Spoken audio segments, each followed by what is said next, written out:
चलो देखिए कल का क्वेश्चन क्या था, एक विद्यालय के बच्चों की कुल जनसंख्या 540 है। यदि बच्चों की 18 की संख्या में कतार लाइन लगाया जाए तो बच्चों के अधिकतम से अधिकतम कितने कतार लगाए जा सकते हैं ना। जब अधिकतम की अधिकतम से बात होगा, मैक्सिमम पूछेगा तो हम क्या निकालेंगे भैया, सीधा ये CF निकालेंगे, है ना, या CF, ठीक, हाईएस्ट कॉमन फैक्टर, ठीक। तो इससे किसका निकाला, 540 और 18 का ना भैया। तो 540 चाहे अभाज्य गुणनफल इससे लगा सकते हो, चाहे यूक्लिड थ्योरम से, ठीक। तो यहाँ देखो 540 ग्रेटर देन 18 है ना। उसके बाद इसको ग्रेटर देन को हटाओगे, 18 को बराबर लगाओगे, 18 से भाग दिए 540 कितनी बार गया, 30 बार। एक ही बार में कट जाएगा ना। हमारा शेषफल क्या आ गया, 0। और शेषफल जब 0 आ जाता है, जो भाजक होता है वही क्या आ जाता है, CF हो जाता ना। और इसमें क्या हो गया, ये CF कितना है भैया, 18, ठीक। अतः विद्यालयों में अधिकतम कतारों की संख्या कितनी थी, 18। इस मॉडल का कोई भी क्वेश्चन आएगा, अधिकतम के लिए क्या लगाएंगे भैया, HCF, और न्यूनतम के लिए क्या लगाएंगे, LCM, ठीक है। Yes sir. हमारा सूत्र क्या है, सूत्र है A बराबर BQ प्लस R, जहाँ B बराबर क्या है, 3 है ना भैया। R बराबर 0, 1 2 बस। अच्छा अब इसमें रखो भैया, A बराबर B कितना हमारा 3 है, क्यों, R बराबर 0 रखने पर तो रखो A बराबर हमारा हो जाएगा 3Q और प्लस 0। ये दोनों पक्षों का क्या कर देंगे, वर्ग करने पर, दोनों पक्षों का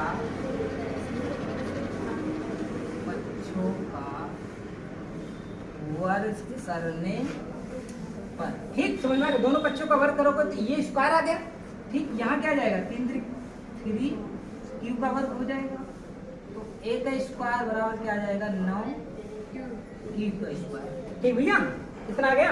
अच्छा इसको हम ऐसे भी लिख सकते हैं ना, 9Q का स्क्वायर, इसको हम ऐसे भी लिख सकते हैं, 3 इंटू 3Q स्क्वायर, लिख सकते कि नहीं लिख सकते, लिख सकते ना।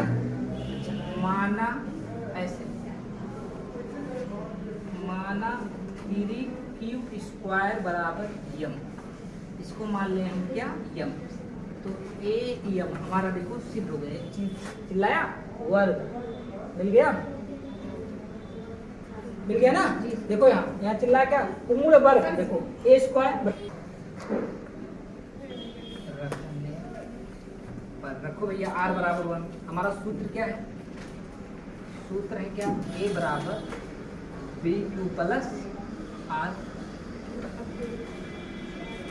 जहाँ B बराबर क्या है, 3 है ना।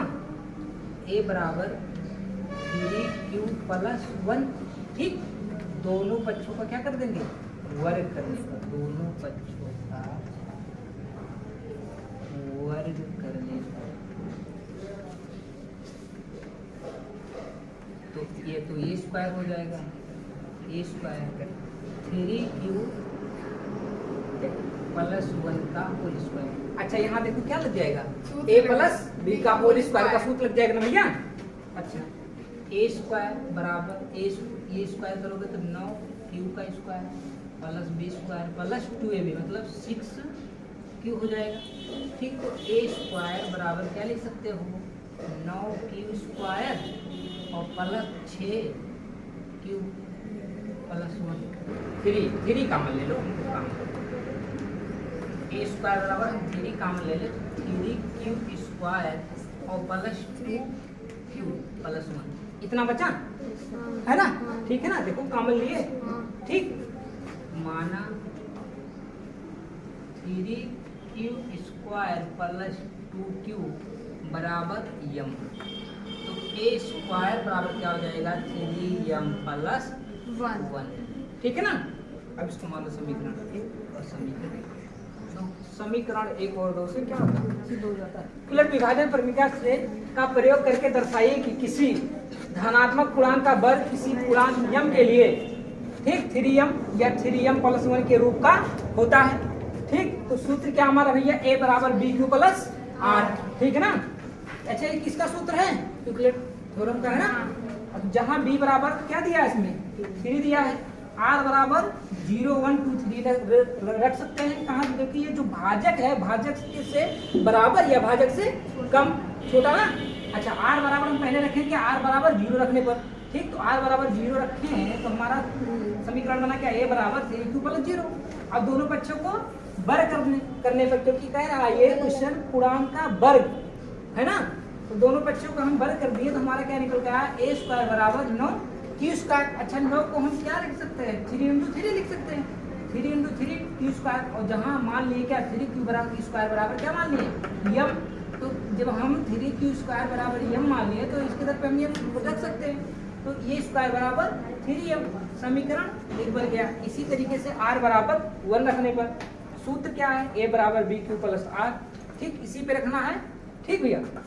तो ये तो b बराबर 3 दिया ही है भाजक, ठीक। a बराबर 3q + 1। अब इसको भी वर्ग कर दो दोनों पक्षों का वर्ग करने पर a²। यहाँ इसका वर्ग करोगे तो यहाँ तो होल स्क्वायर बन जाएगा, 3q + 1 का होल स्क्वायर बन गया। अब यहाँ a + b का होल स्क्वायर का सूत्र रखेगा, है ना भैया। a + b का होल स्क्वायर का फार्मूला क्या है? a² a + b का होल स्क्वायर का फार्मूला है a² + 2ab + b², है ना। लगा दो भैया, a² + 2ab + b² लग गया भैया ना। इसमें देखो हम क्या करते हैं, 3 कॉमन ले लिए, 3 कॉमन लिए तो अंदर ब्रैकेट में क्या बचा? 3q² + 2q, और बाहर क्या बच रहा है? +1 बच रहा है। अच्छा 3q² + 2q को हम क्या मान लिए? यम मान लिए। तो जब यम मान लिए तो इसके दर पे हम रख सकते हैं, तो a² बराबर 3m + 1। और समीकरण 1 और 2 से हमारा क्या होता है? सिद्ध हो जाता है।